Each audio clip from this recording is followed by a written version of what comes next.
الحمد لله الذي عز واقتدر وعلا وقهر، لا محيد عنه ولا مفر. أحمده سبحانه وأشكره، وقد تأذن بالزيادة لمن شكر، وأتوب إليه وأستغفره، يقبل توبة عبده إذا أناب واستغفر. سئل عبد الله بن المبارك عن صفة الخائفين فقال: إذا ما الليل أظلم كابدوهم فيسفر عنهم وهم ركوع، أطار الخوف نومهم فقاموا وأهل الأمن في الدنيا هجوع. لهم تحت الظلام وهم سجود، أنين منه تنفرج الضلوع، وخرس بالنهار لطول صمت عليهم من سكينتهم خشوع. وأشهد أن لا إله إلا الله وحده لا شريك له، شهادة تنجي قائلها يوم العرض الأكبر. يا فاطر الخلق البديع وكافلا أرزاق من هو صامت أو سائل، أوسعتهم جودا فيا من عنده رزق الجميع سحاب جودك هاطل. يا مسبغ البر الجزيل ومسبل العفو العظيم، عظيم فضلك وابل. يا عالم السر الخفي ومنجز الميعاد صدق قد حكاه الفاصل. يا من على العرش استوى يا صادق الوعد الوفي، قضاء حكمك عادل. عظمت صفاتك يا عظيم فجل أن يأتي المشبه ظالما ويشاكل. حلت فضائلك العظام فلم تجد يحصي الثناء عليك فيها قائل. الذنب أنت له بمنك غافر، ما لم يكن شركا ففضلك حاصل. يعصيك قوم ثم تصفح عنهم، ولتوبة العاصي بحلمك قابل. رب يربي العالمين ببره ويزيدهم من فضله ويواصل. يعطيهم ما أملوا من جودهم ونواله أبدا إليهم واصل. وأشهد أن سيدنا وحبيبنا محمدا عبد الله ورسوله، سيد البشر الشافع المشفع في المحشر. محمد زينة الدنيا وبهجتها، فاضت على الناس والدنيا عطاياه. محمد رحمة الرحمن نفحته، محمد كم حلا في اللفظ معناه. المصطفى المجتبى المحمود سيرته، حبيب ربك يهوانا ولهواه. نور الوجود ووافى بالعهود سنا، لولاه ما ازدانت الأكوان لولاه. فجر الألام ومصباح الظلام، ومن أدناه خالقهم منهم وناجاهم. سل عن يتيم قريش عن مواقفهم، كم قاوم الشرك فردا كم تحداهم. طفل يتيم أتى الدنيا فأنقذها من الضلال فلا مال ولا جاه. طفل يتيم أتى الدنيا فحررها من الجحود، وكان الملهم الله يهدي إلى الرشد. والأيام شاهدة ما خاب في دعوة الإصلاح مسعاهم. صلى الله عليه وسلم وبارك على آله الأطهار الأخيار وأصحابه والتابعين ومن تبعهم بإحسان إلى يوم الدين. اتقوا الله عباد الله حق التقوى، والتزموا وصيته حيث قال في كتابه العزيز بعد أعوذ بالله من الشيطان الرجيم: يا أيها الذين آمنوا اتقوا الله حق تقاته ولا تموتن إلا وأنتم مسلمون. يا أيها الناس اتقوا ربكم الذي خلقكم من نفس واحدة وخلق منها زوجها وبث منهما رجالا كثيرا ونساء، واتقوا الله الذي تساءلون به والأرحام إن الله كان عليكم رقيبا.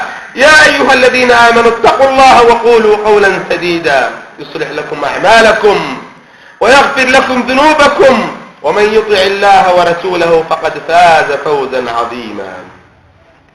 عباد الله، حديثنا في هذه الجمعة المباركة عن الخوف من الله. قال سبحانه في محكم التنزيل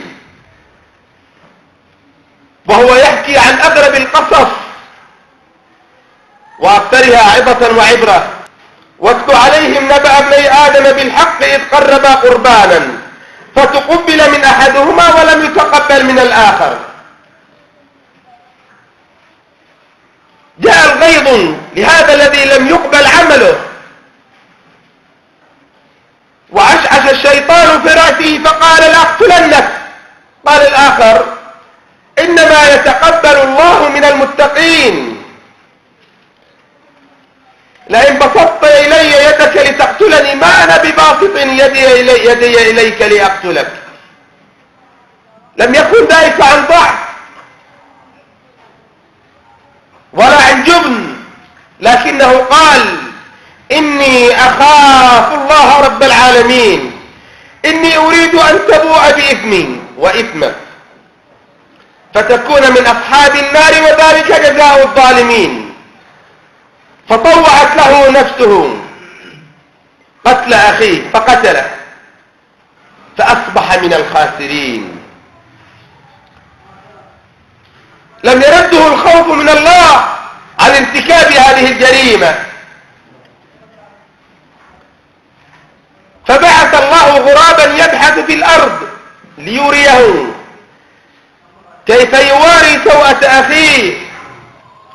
ضاقت عليه الدنيا بما رحبت حينما نزع خوف الله من قلبه فارتكب هذه الجريمة الشنيعة، فأصبح يتخبط كيف يحل هذه المشكلة وكيف يواري جثمان أخيه. قال: يا ويلتى أعجزت أن أكون مثل هذا الغراب فأواري سوءة أخي فأصبح من النادمين. من أجل ذلك كتبنا على بني إسرائيل أنه من قتل نفسا بغير نفس أو فساد في الأرض فكأنما قتل الناس جميعا، ومن أحياها فكأنما أحيا الناس جميعا. هكذا صور القرآن الكريم الحياة عندما تستبد الدنيا بالقلوب وتفتن بها العقول وتعمى لأجلها الأبصار، تتحول الحياة إلى جحيم لا يطاق، فيظهر الصراع. عندما ينزع الخوف من الله يظهر الصراع بين الناس وينتشر الظلم ويظهر العدوان وتذهب الألفة والمحبة وتضيع الحقوق وتهمل الواجبات ويصبح الاحتكام إلى الهوى ومصلحة الذات هو سيد الموقف، ويختفي الوازع الديني والضمير الإيماني والخوف من الله في النفوس. فإذا نزع الخوف من الله حل محل ذلك الأنانية وحب التسلط والإثم والعدوان. لقد كان الهدف من هذا التوجيه وهذا البيان الإلهي إصلاح العلاقة بين الناس وضبط تصرفاتهم وسلوكياتهم. وكلمة ابني آدم هنا تدل على أنه خطاب موجه لكل أولاد آدم، فهو بيان عالمي ورسالة عالمية لكل البشر في كل زمان ومكان. فما أروع هذه الآية وما أروع معناها: لئن بسطت إلي يدك لتقتلني ما أنا بباسط يدي إليك لأقتلك. عبارة لطيفة ورائعة إن دلت على شيء فإنما تدل على الخوف من الله وخشية الله، فلا يفهم الآخرون أنها تعني الذلة وتعني الاستكانة أو أنه لم يكن يستطيع قتله. كلا والله، فالكلمات التي تلتها مباشرة توضح حقيقة هذا الموقف وهذا الشعور حين قال: إني أخاف الله رب العالمين. قال عبد الله بن عمرو بن العاص وأيم الله إن كان لأشد الرجلين. كان المقتول أشد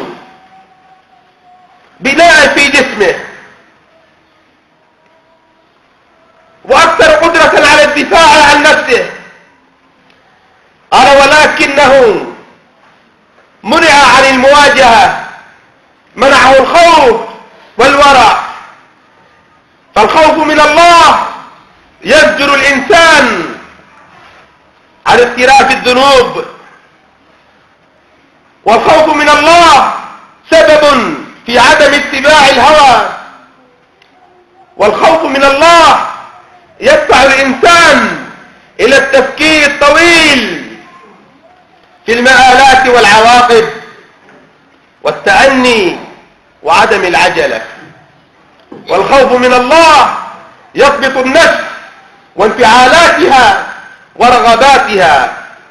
الخوف من الله واستشعار عظمته وقوته عبادة عظيمة أمر الله بها وزكى عباده المتصفين بها، ووعدهم مقابل هذا الخلق، وعدهم بالجزاء العظيم والأمن التام في يوم الخوف الأكبر يوم القيامة.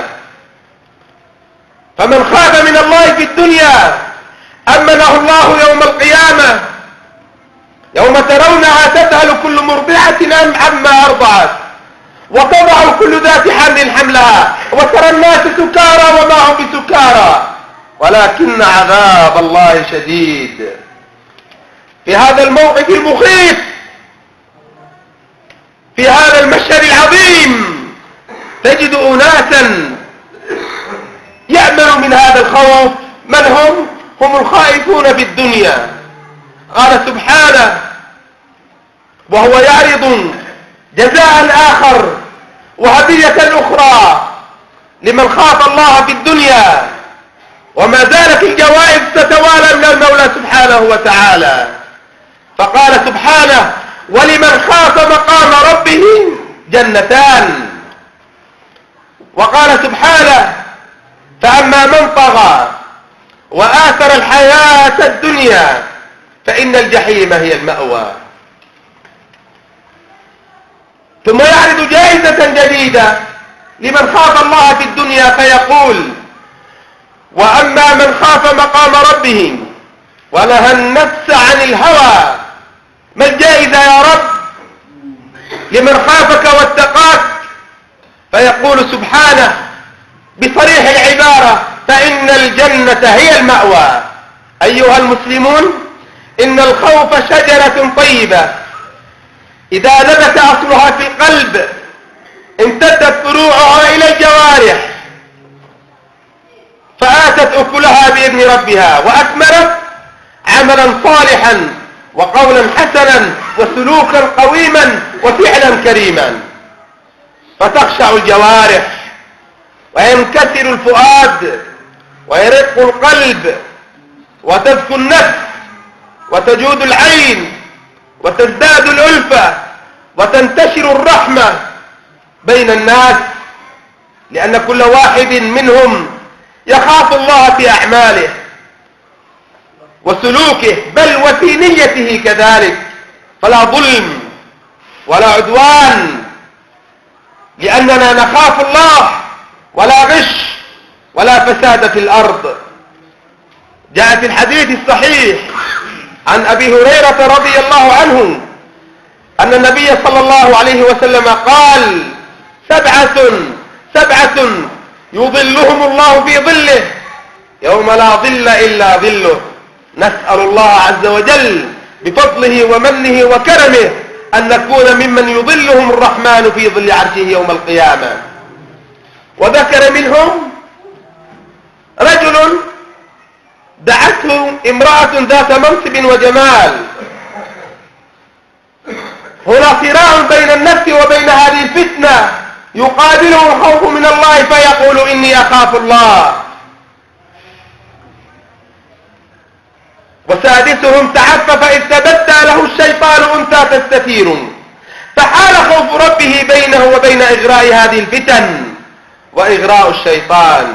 أيها المؤمنون عباد الله، إن الجرأة اليوم على المعاصي والذنوب وارتكاب المحرمات وسفك الدماء وتأجيج الصراعات ونشر العداوات لدليل على الشقاء والحرمان والسقوط من عين الله، وهو كذلك دليل على ضعف الإيمان وقسوة القلب وانطماس البصيرة والطيش والسفه.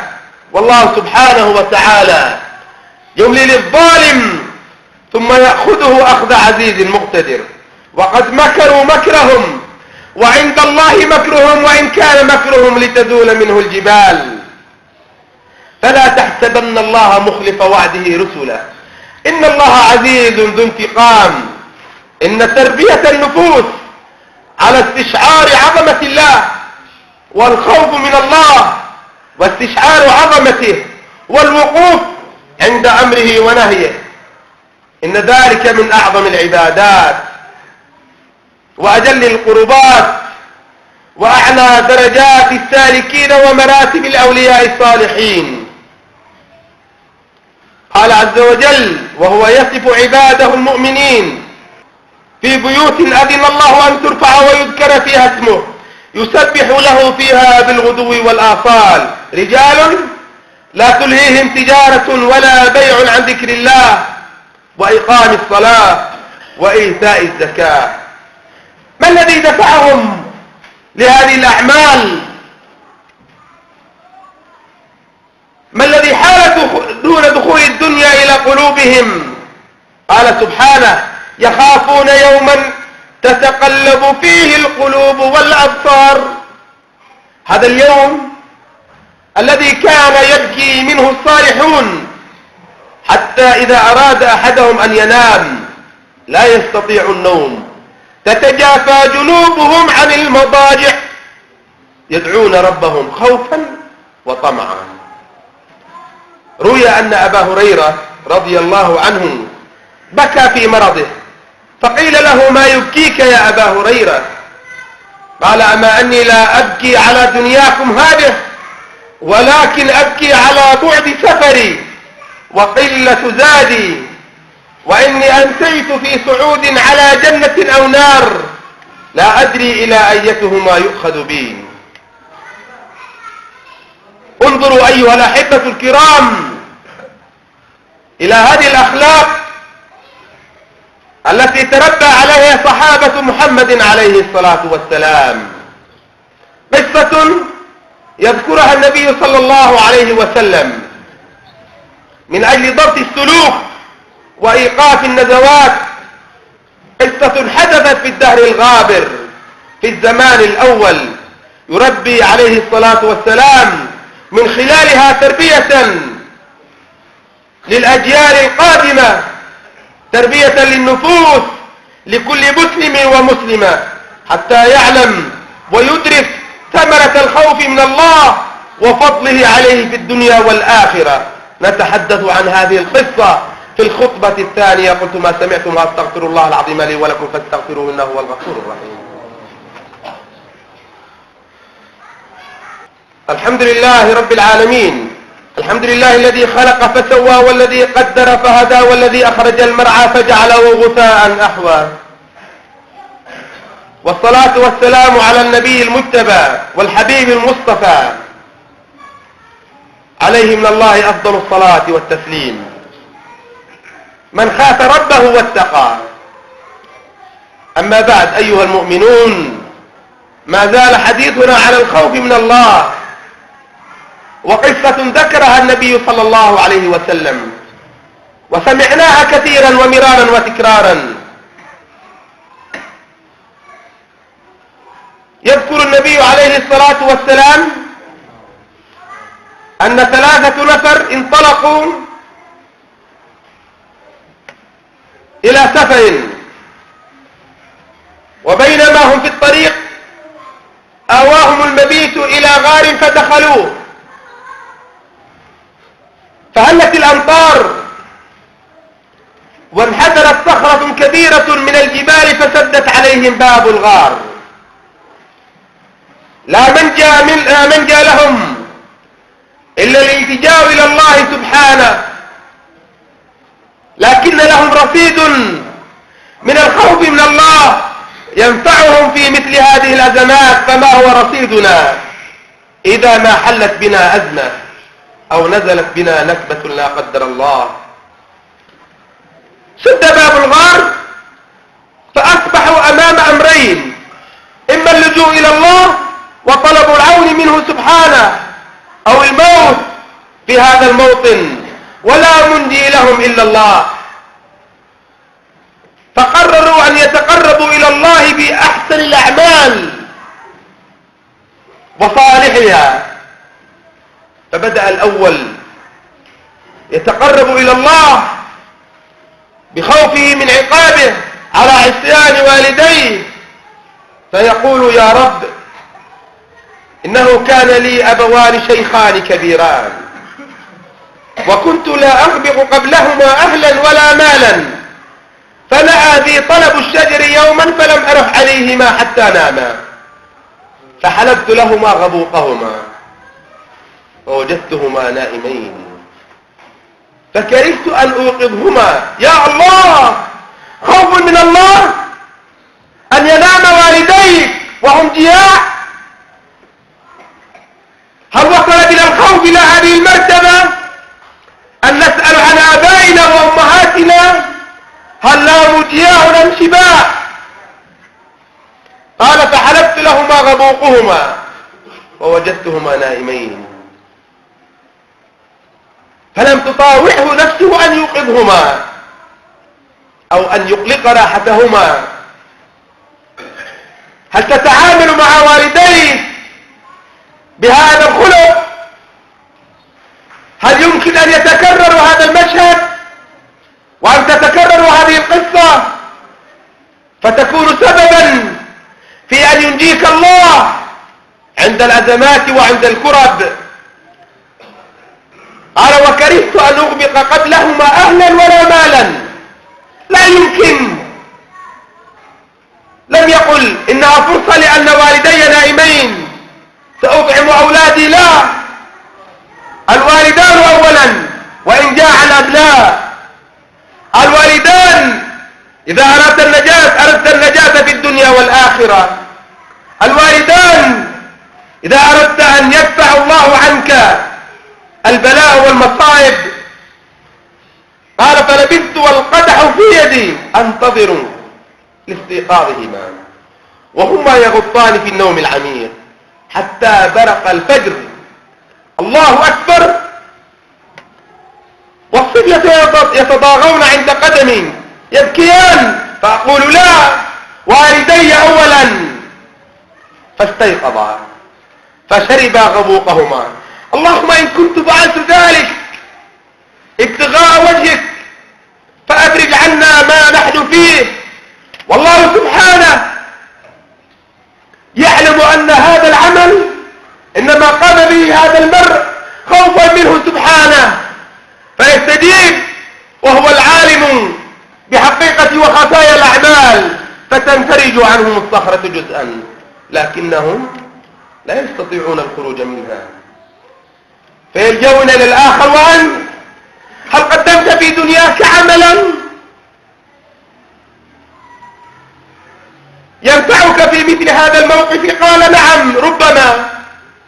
فيذكر ويقول: اللهم إنه كانت لي ابنة عم كانت أحب الناس إلي، فراودتها على نفسها فأردتها إلى نفسها فامتنعت مني لعفتها وشرفها،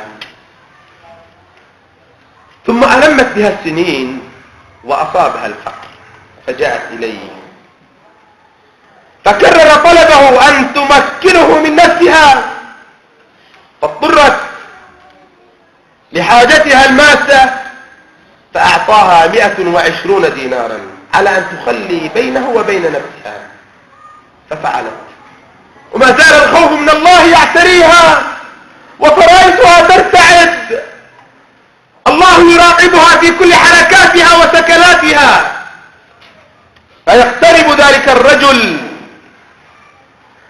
الذي نسي الخوف من الله أنساه الشيطان، فإذا ما اقترب منها وكان بين شعبها الأربع قالت له: يا ابن عم اتق الله ولا تفضن الخاتم إلا بحقه. هنا ينصرف الشيطان ويعود الخوف من الله إلى قلبه، فيتذكر أن الذي يراقبهم هو الله الذي يعلم السرائر، هو الله سبحانه، فيخاف ويخلي عن سبيلها. يا رب هل هذا العمل خوفا منك؟ فيعلم الله ذلك ويفرج عنهم جزءا من تلك الصخرة، لكنهم لم يستطيعوا الخروج تقربا إلى الله بأعمال الخوف منه سبحانه. فبقي الثالث: وأنت هل تقدمت عملا يدل على خوفك من الله؟ قال: ربما. فيقول ذلك الرجل: اللهم إني استأجرت أجراء عمال وأعطيتهم أجرهم غير رجل واحد، لم نتفق على الأجرة، تركني ومشى، رفض أن يأخذ الأجرة، رضي أن ينصرف مظلوما لا ظالما. لكن هذا الرجل يخاف من الله، وكان الخوف يطغى على خلق الطمع، الخلق السيء. لم يستطع أن يتصل بالرجل ولا أن يتواصل معه، فأخذ تلك الأجرة واقتطع بها جزءا من أمواله من الشياة والأغنام والبقر والإبل، وبدأ ينميها. ومرت السنين، مرت السنون تلو السنون، فيأتي ذلك الرجل الأجير ويطلب مجددا أجرته: يا هذا اتق الله، لقد عملت معك قبل سنوات. فيقول له صاحب المال: هذه أجرتك. التعامل اللطيف مع العامل ومع من يكد ومع من يبذل صحته وقوته من أجل إطعام أولاده ومن أجل لقمة الحلال، هل نتعامل معهم على أنهم بشر؟ قال هذا الرجل الغني: هذا الوادي لك، هذه النياق وهذه الأغنام لك وهذه الأبقار لك. فيقول العامل البسيط: أتهزأ بي؟ قال: والله لا أهزأ بك، إنما هي أموالك نميتها من أجرتك، عمل تقرب به إلى الله. الخوف من الله من أن يأكل مالا حراما. وأي مال؟ مال العامل الذي يبذل العرق من أجل لقمة الحلال. اللهم سؤال الآن يتوجه به إلى الله ويطلب من الله المكافأة لا المقابل. يا رب إن كنت تعلم أن هذا الخوف منك وأن هذا العمل هو ابتغاء لوجهك الكريم، ففرج عنا ما نحن فيه. فتنفرج الصخرة فيخرجون بفضل من الله ورحمة. هذه الأعمال، هذا الخوف من الله سلاح ينفع عند الشدائد، سلاح يهبه الله سبحانه وتعالى لعباده فيدافعون بهم عند الكربات وعند النوازل. عن أنس بن مالك رضي الله عنه أن النبي صلى الله عليه وسلم دخل على شاب وهو يحتضر وهو في الموت، فقال: كيف تجده؟ قال: والله يا رسول الله إني أرجو الله وإني أخاف ذنوبي.